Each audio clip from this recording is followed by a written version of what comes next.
ఆనాడు శాసనసభ్యులుగా సభలో ప్రమాణ స్వీకారం చేసినటువంటి వెంటనే గంటల సమయం కూడా వృధా చేయకూడదన్నటువంటి ఆలోచనతో ఇక్కడి నుంచే ఉచిత బస్సుని మహిళల కోసం ఏర్పాటు చేసినటువంటి పథకాన్ని, రాజీవ్ ఆరోగ్యశ్రీ పథకాన్ని ప్రారంభోత్సవం చేసి ఈ రాష్ట్ర ప్రభుత్వం ప్రతి క్షణం, ప్రతి నిమిషం, ప్రతి గంట, ప్రతిరోజు ఇచ్చినటువంటి వాగ్దానాలే కాకుండా ప్రజల మేలు కోసం ఎంత తప్పిస్తుందో చెప్పటానికి ఇది ఉదాహరణగా నేను మీ దృష్టికి తీసుకొని వస్తాను. ఒక్కరోజు ఆలస్యమైనట్టే, అలా ఆలస్యం కాకూడదనేటువంటి ఆలోచనతోనే ఈ కార్యక్రమాన్ని ఇక్కడ ఏర్పాటు చేసి ఈరోజు 2వ విడత రుణమాఫీ కార్యక్రమాన్ని ముందు తీసుకొని పోతా ఉన్నాం. ఎంత త్వరితగతిని తీసుకొని పోతా ఉన్నామంటే జూలై 15వ తారీఖు నాడు 2024 నాడు క్రాప్ లోన్కి సంబంధించి మొడాలిటీస్ ఫైనల్ చేస్తే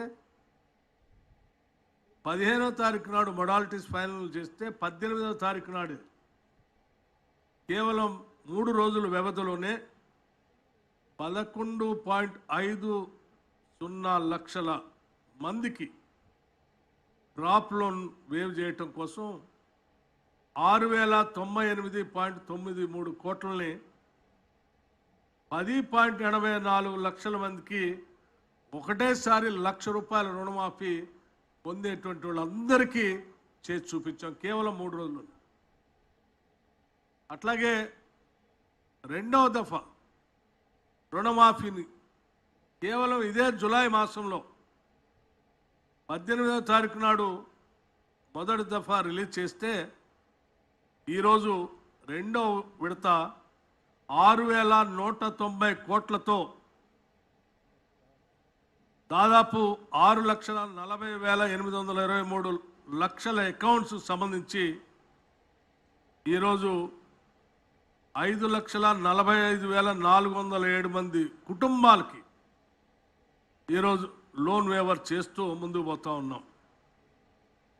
అకౌంట్స్ వచ్చి 6.4 లక్షలు, కుటుంబాలు వచ్చి 5.95 లక్షలు, అమౌంట్ వచ్చి 6,190 కోట్లు. అంటే ఇప్పటికే 17.91 అకౌంట్లు, అట్లాగే 16.29 లక్షల కుటుంబాలు 12,208 కోట్ల రూపాయల్ని రుణమాఫీ కింద 31,000 రుణమాఫీ కోట్లలో 12,289 కోట్ల రూపాయల్ని ఈరోజు గౌరవ ముఖ్యమంత్రి గారు ఈ చెక్ ఇక్కడ నుంచి రైతుకి ఎలా ఇస్తూ ఉంటారో వారు ఆ చెక్కుతో పాటు వారు ఇక్కడ చెక్ ఇస్తూ ఉంటారు. చెక్కుతో పాటు ఈ 6,190 కోట్ల రూపాయలు కూడా ఆటోమేటిక్గా మిగతా రైతులందరికీ ఇక్కడ నుంచి అకౌంట్ నుంచి ట్రాన్స్ఫర్ అవుతూ ఉంటాయి. ఇదేదో ఒక చెక్ ఇచ్చేసి ఎక్కడి నుంచి పంపిస్తున్నారని ఎవరైనా భావిస్తే పొరపాటు. ఈ ఒక్క చెక్కుతో పాటు రాష్ట్ర వ్యాప్తంగా అందరి అకౌంట్లోకి క్షణాల్లో ఇక్కడ నుంచి డబ్బులు ట్రాన్స్ఫర్ అవుతూ ఉన్నాయి. అదే ఒకసారి పెద్దలు అధ్యక్షులు చైర్మన్ గారు ఇద్దరు ఇక్కడే ఉన్నారు, ఒక్కసారి గమనంలో తీసుకోండి. ఈ రాష్ట్ర ప్రభుత్వం నాకు బాగా గుర్తు, ఆనాడు ఇప్పుడున్నటువంటి రాష్ట్ర ముఖ్యమంత్రి రేవంత్ రెడ్డి గారు ఆనాడు రాష్ట్ర కాంగ్రెస్ కమిటీ అధ్యక్షుడిగా వరంగల్ నగరానికి ఇక్కడ నుంచి పెద్దలు రాహుల్ గాంధీ గారితో పాటు ప్రయాణం చేసే కార్యక్రమంలో భాగంగా వారితో పాటు నేను కూడా అదే హెలికాప్టర్లో ప్రయాణం చేశాం సిఎల్పి లీడర్గా.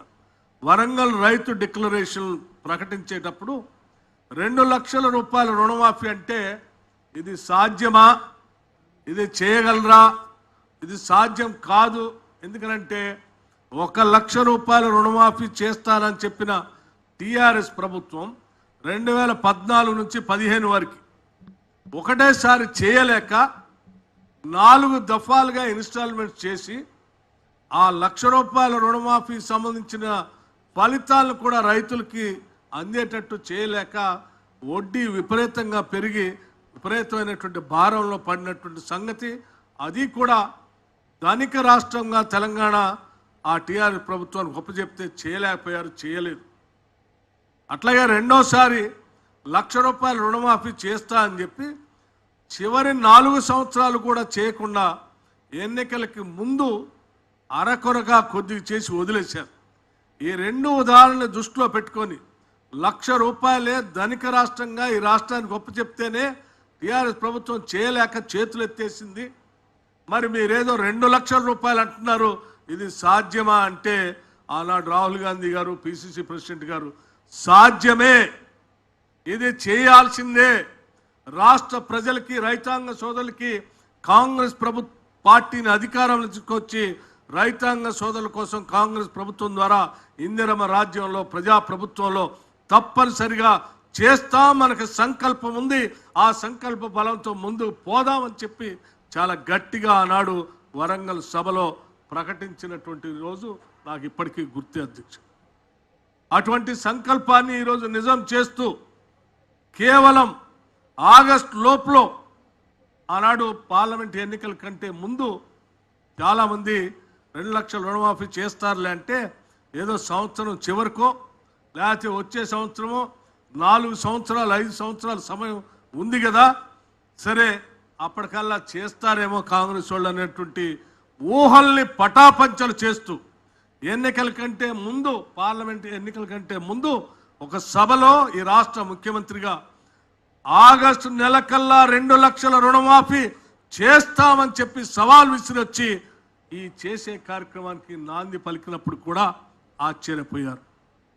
ఆ ఆశ్చర్యాన్ని ఈరోజు నిజం చేస్తూ ఆ 2,00,000 రుణమాఫీని ఆగస్టు నెలకల్లా పూర్తి చేసి ఇచ్చినటువంటి ఛాలెంజ్ని, వాగ్దానాన్ని ఇందిరమ్మ రాజ్యం కాంగ్రెస్ ప్రభుత్వం ఈ రాష్ట్ర ముఖ్యమంత్రి రేవంత్ రెడ్డి గారి నాయకత్వంలో యావత్ మంత్రి మండలి మొత్తం కూడా ఈ కళని, ఈ ఛాలెంజ్ని నిజం చేస్తుంది, చేయబోతుంది అని చెప్పే కార్యక్రమంలో భాగంగానే ఈరోజు ఈ 2వ విడత చేస్తా ఉన్నాం.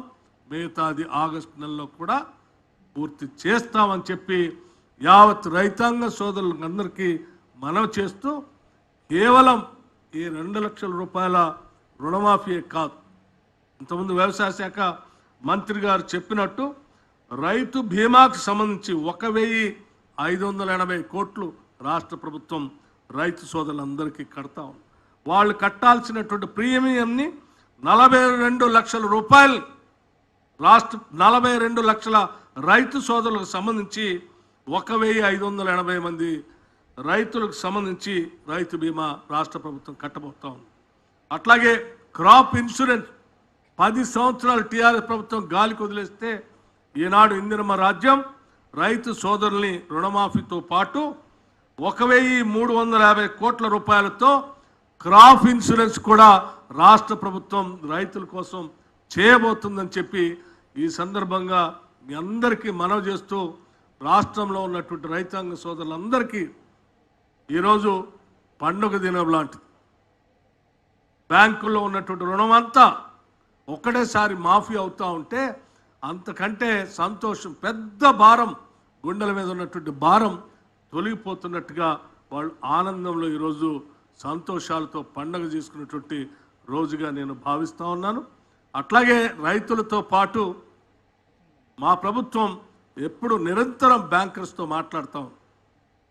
అయ్యా మీకు ఒక్కసారి 31,000 కోట్ల రూపాయలు ఇన్ని లక్షల మంది అకౌంట్లోంచి ఒకటే అకౌంట్ నుంచి ప్రభుత్వం నుంచి బకాయి కట్టడం అనేది దేశ చరిత్రలో ఎప్పుడు జరగలేదు.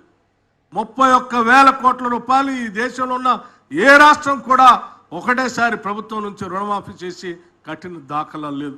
ఈవెన్ బ్యాంకింగ్ చరిత్రలో కూడా అంత పెద్ద ఎత్తున మేము మీకు బాకీ కడతా ఉన్నాం. కాబట్టి ఇన్ని లక్షల రైతుల తరఫున మీరు కూడా విశాలమైన హృదయంతో స్కేల్ ఆఫ్ ఫైనాన్స్ పెంచడమే కాకుండా టైమ్లీ లెండింగ్, వాళ్ళకి కావాల్సినంత లెండింగ్ రైతాంగ సోదరులకి అందివ్వాలని చెప్పి ఈ రాష్ట్ర ప్రభుత్వం తరఫున మీ అందరికీ నేను విజ్ఞప్తి చేస్తూ ఇంత బృహత్తర ఉన్నతమైనటువంటి కార్యక్రమాన్ని చేయటానికి అవకాశం కల్పించినటువంటి కాంగ్రెస్, అఖిల భారత కాంగ్రెస్ నాయకత్వానికి, రాష్ట్ర ముఖ్యమంత్రికి, మంత్రిమండలి సహచరులకి, కాంగ్రెస్ పార్టీ శాసనసభ్యులకి, కార్యకర్తలకి, నాయకులకి, రైతాంగ సోదరులందరికీ పేరు పేరున నా హృదయపూర్వకమైనటువంటి కృతజ్ఞతలు, ధన్యవాదాలు తెలియజేసుకుంటూ ముగిస్తా ఉన్నాను.